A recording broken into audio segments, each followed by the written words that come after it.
कहानी का शीर्षक है अतिथि देवो भव। गर्मी बहुत तेज थी। 3-4 दिनों से बराबर लू चल रही थी और जगह जगह मौतें हो रही थी। शहर की सड़कें चूल्हे पर चढ़े तवे की तरह तप रही थी। बड़े लोगों ने दरवाजों पर खस की टट्टियां लगवा ली थी और उनके नौकर उन्हें पानी से तर कर रहे थे। दुकानों पर पर्दे गिरे हुए थे। पटरी पर बैठने वाले नाई, पहुंचे वाले और लॉटरी के टिकट बेचने वाले ओवर ब्रिज के नीचे पहुंच गए थे और शाम होने का इंतजार कर रहे थे। रिक्शों में लोग इस तरह दुबक कर बैठते थे मानो शरीर का कोई अंग अगर बाहर निकलेगा तो वह जल जाएगा। प्रायः सभी के रुमाल पसीना पोंछते पोंछते काले हो गए थे। देहात के लोग तो अपने चेहरों को मोटे तौलिए या गमछे से इस तरह लपेटे हुए थे कि दूर से वे डाकू जैसे दिखाई पड़ते थे। पैदल चलने वाले लोगों ने अपने सिर पर छाता नहीं तो अपना बैग ही रख लिया था। किसी किसी ने तो रुमाल को ही सिर पर बांध लिया था। ठेलों पर बिकने वाला पानी 5 पैसे गिलास से बढ़कर 10 पैसे के भाव हो गया था। इस तरह गर्मी ने उस शहर की समाज व्यवस्था और अर्थव्यवस्था को पूरी तरह अपनी गिरफ्त में ले लिया था। लोग आजाद होते हुए भी गुलाम थे और मजे की बात यह कि वे गर्मी का कुछ बिगाड़ नहीं सकते। अतः लू से बचने के लिए उन्होंने अपनी जेबों में प्याज की छोटी छोटी पोटियां रख ली थी और शुक्र मना लिया। एक छोटा सा प्याज सलमान साहब की जेब में भी पड़ा था। इसे उनकी बीवी ने चुपके से रख दिया था। सलमान साहब को हालांकि इस बात का पूरा पता था, पर वे यही मानकर चल रहे थे कि प्याज के बारे में उन्हें कुछ नहीं मालूम और अपने इस विश्वास पर वे डटे हुए थे कि लू का प्याज से कोई संबंध नहीं होता। सलमान साहब अपना सूटकेस उठाए छन छन करती सड़क पर बढ़े जा रहे थे। हालांकि उनकी इच्छा हो रही थी कि अपने सिर पर औरों की तरह वे भी रुमाल बांध लें या तौलिया निकालकर चेहरे के इर्द गिर्द लपेट लें, पर असुविधा के ख्याल से वे ऐसा नहीं कर पा रहे थे। इसके अलावा उन्हें इस बात की उतावली भी थी कि जल्दी से वे मिश्री लाल गुप्ता के निवास पर पहुंच जाए। रिक्शा उन्हें मिला नहीं था, अतः अपने मन को वे यह भी समझाते जा रहे थे कि स्टेशन से उसका कमरा ज्यादा दूर नहीं है। यह बात मिश्री लाल ने ही उन्हें बताई थी।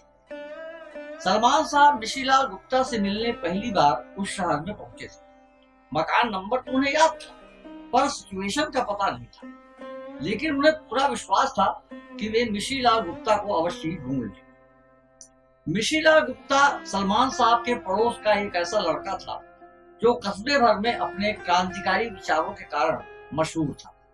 गुप्ता खानदान का वह पहला युवक था जिसने मांस खाना आरंभ कर दिया था और मुसलमान होटलों में चाय पिया करता था। जी हाँ, जिस तरह बनारस का विश्वविद्यालय हिंदू है और अलीगढ़ का विश्वविद्यालय मुसलमान, ठीक उसी तरह उनके कस्बे के होटल भी हिंदू और मुसलमान थे। यह बात अलग है कि हिंदू होटलों में मुसलमानों के लिए या मुसलमान होटलों में हिंदुओं के लिए प्रवेश की कोई मनाही नहीं थी।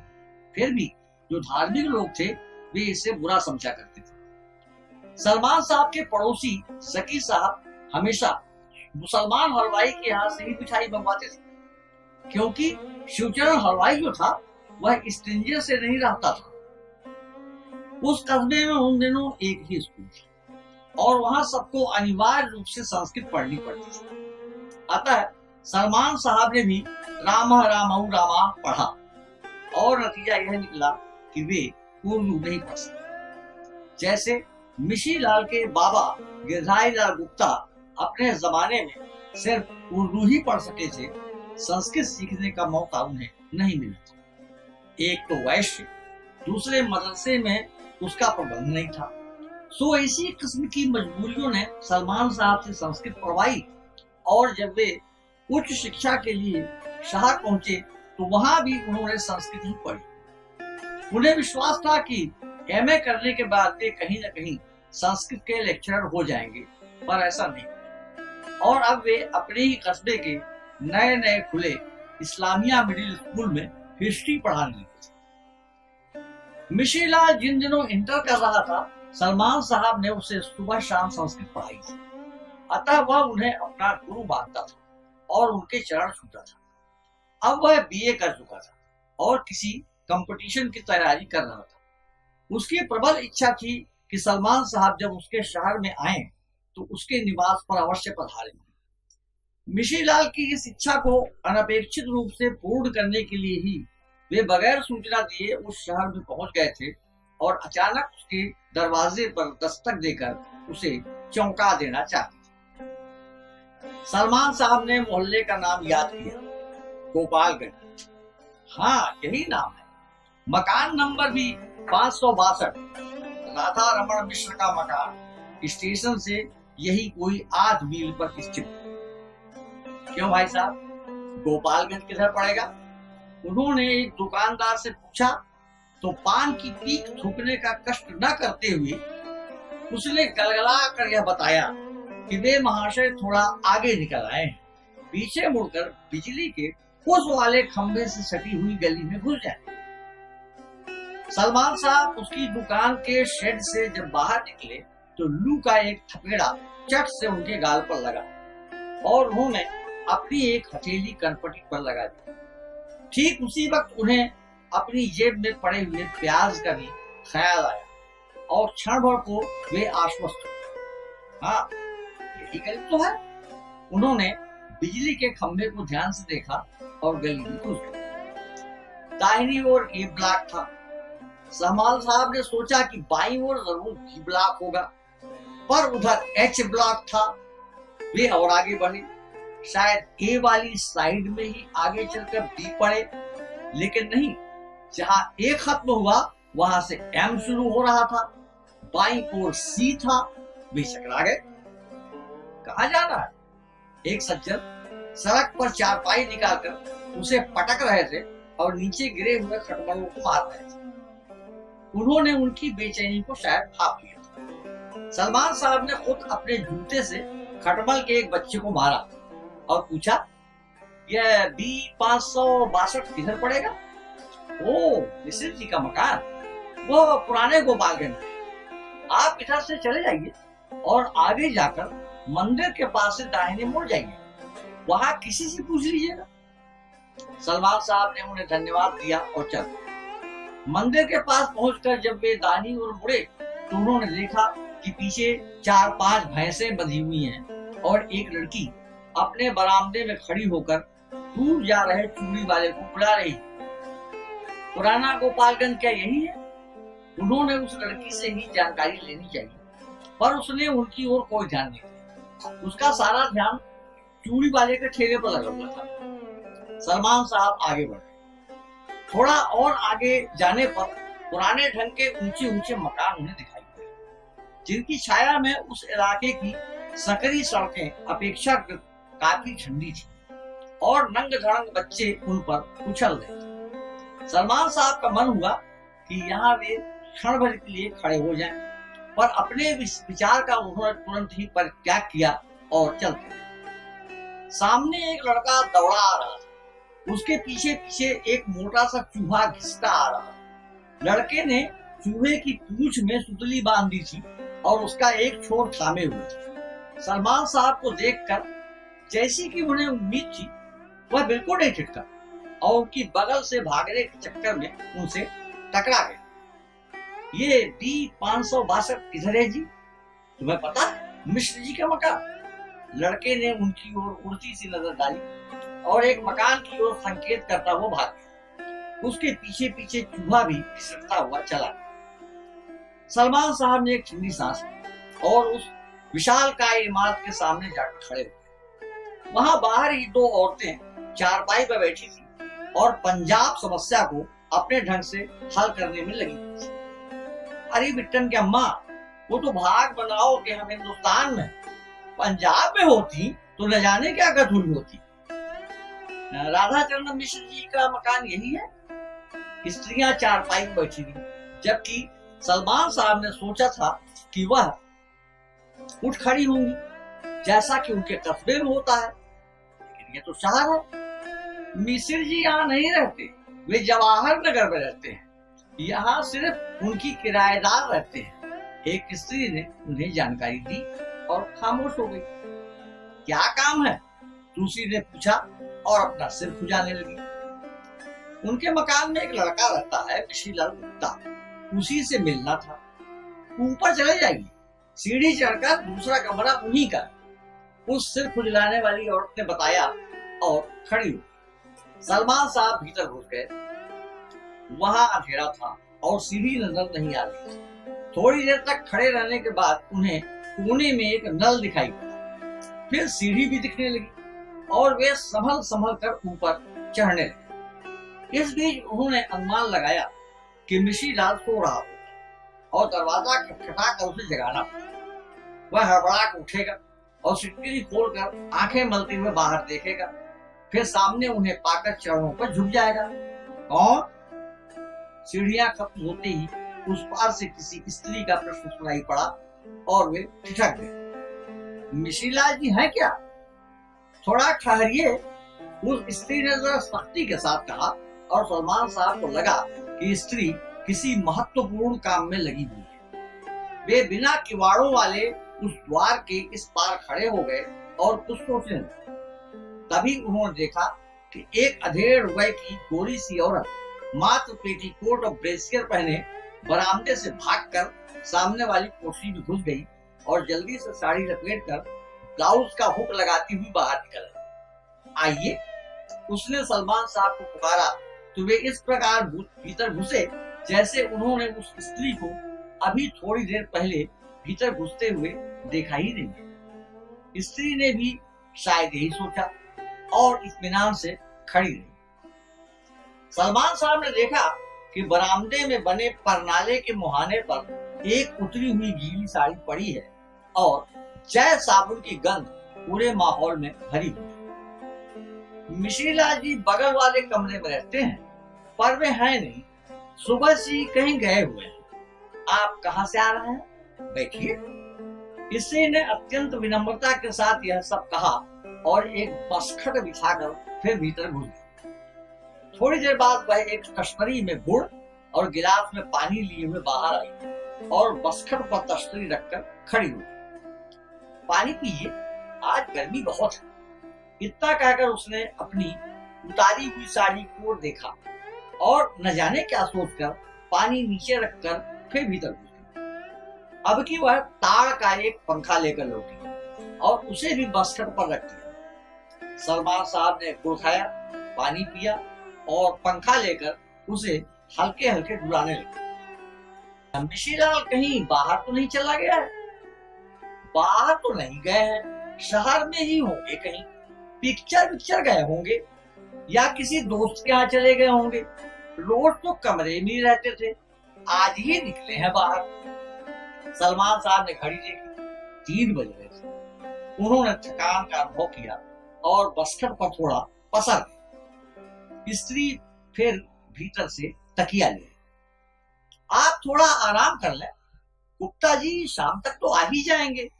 स्त्री ने उनके सिरहाने तकिया रखा और अपनी गीली साड़ी बाल्टी में रखकर नीचे उतर गई। सलमान साहब जब लेटे तो जेब में पड़ा प्याज उन्हें गड़ने लगा और उन्होंने उसे बाहर निकालकर चारपाई के नीचे गिरा दिया। थोड़ी देर बाद उन्हें नींद आ गई।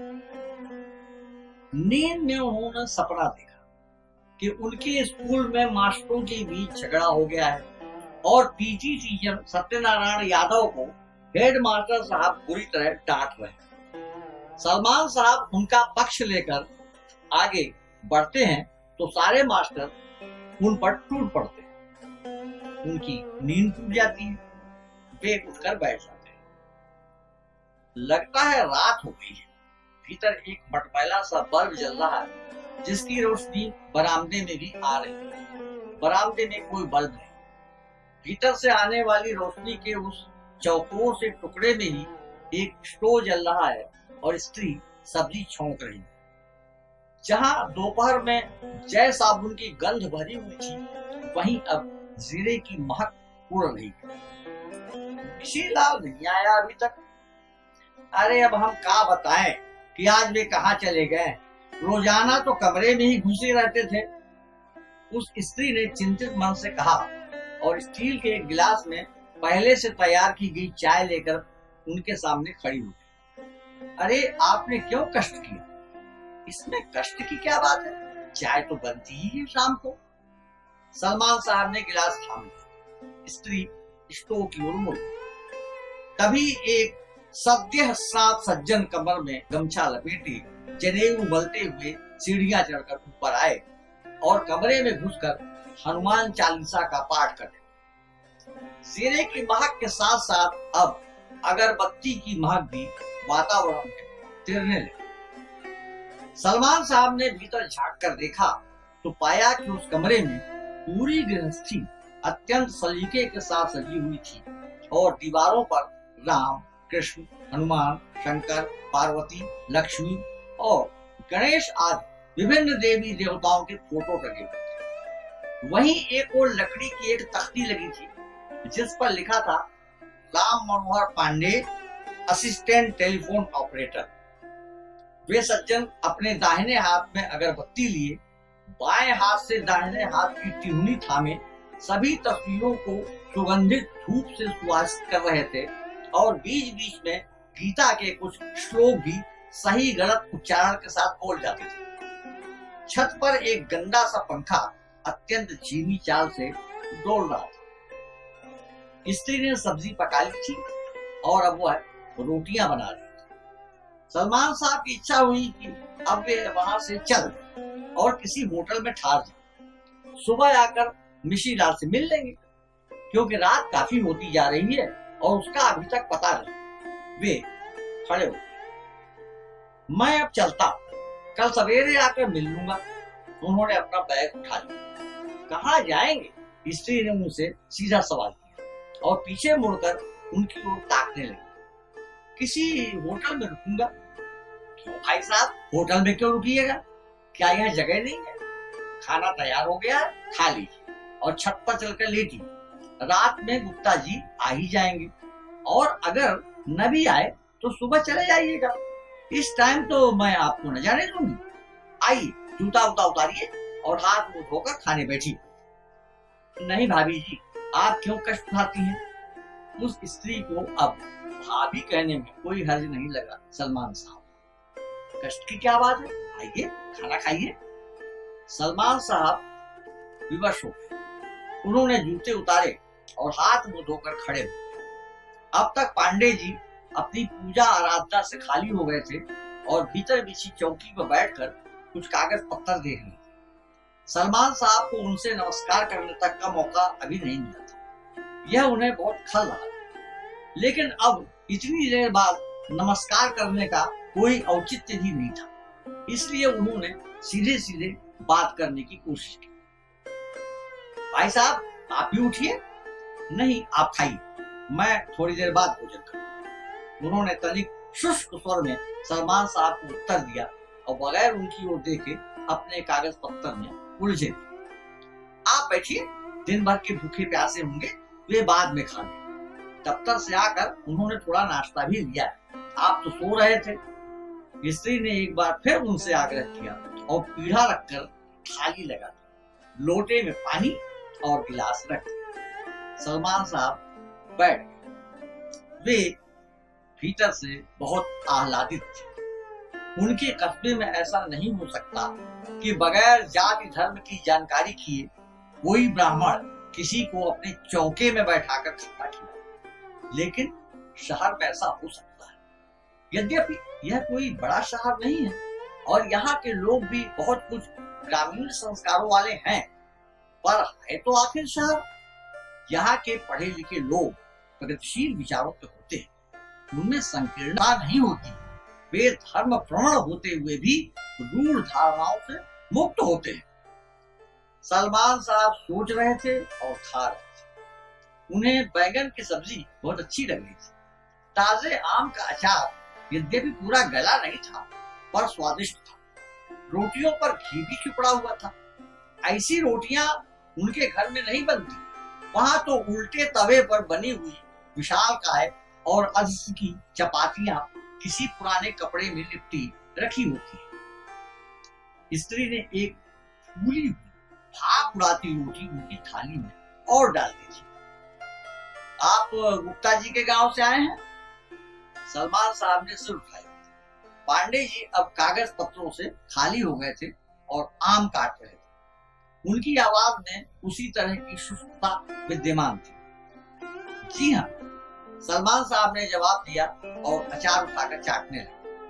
पांडे जी ने संकेत से पत्नी को भीतर बुलाया और आम की 3 फांकियां थमा दी। स्त्री ने उन्हें सलमान साहब की थाली में डाल दिया। आप उनके भाई हैं? फिर वही शुष्क स्वर सलमान साहब को कोष्ठ। जी नहीं, वह मेरा शिष्य। क्या आप अध्यापक हैं? जी हाँ। कहाँ पढ़ाते हैं? अपने ही कस्बे में। आप भी गुप्ता हैं? जी नहीं। ब्राह्मण हैं? नहीं, मैं मुसलमान हूँ। मेरा नाम मोहम्मद सलमान। उन्होंने अपना पूरा परिचय दिया और रोटी के आखिरी टुकड़े में सब्जी लपेटने लगे।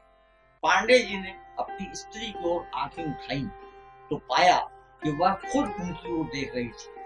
ऐसा लगा कि दोनों ही एक दूसरे से कुछ कह रहे हैं, पर ठीक ठीक कह नहीं पा रहे। सलमान साहब अगली रोटी का इंतजार कर रहे थे, लेकिन स्त्री स्टोव के पास से उठकर भीतर चली गई थी और कुछ ढूंढने लगी थी। सलमान साहब आम खाने लगे थे। स्त्री जब बाहर निकली तो उसके हाथ में कांच का एक गिलास था और आंखों में भय।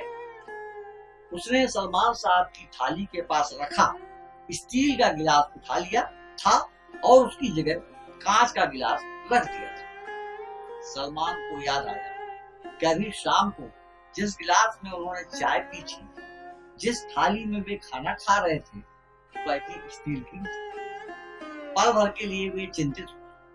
फिर उन्होंने अपनी थाली उठाई और परनाले के पास जाकर बैठ गए। गुछना उठाया और अपनी थाली मांजने लगे। स्त्री ने थोड़ा सा पीछे मुड़कर उनकी ओर देखा, लेकिन फिर तुरंत बाद ही वह अपने काम में व्यस्त हो गई। विशीला अभी तक नहीं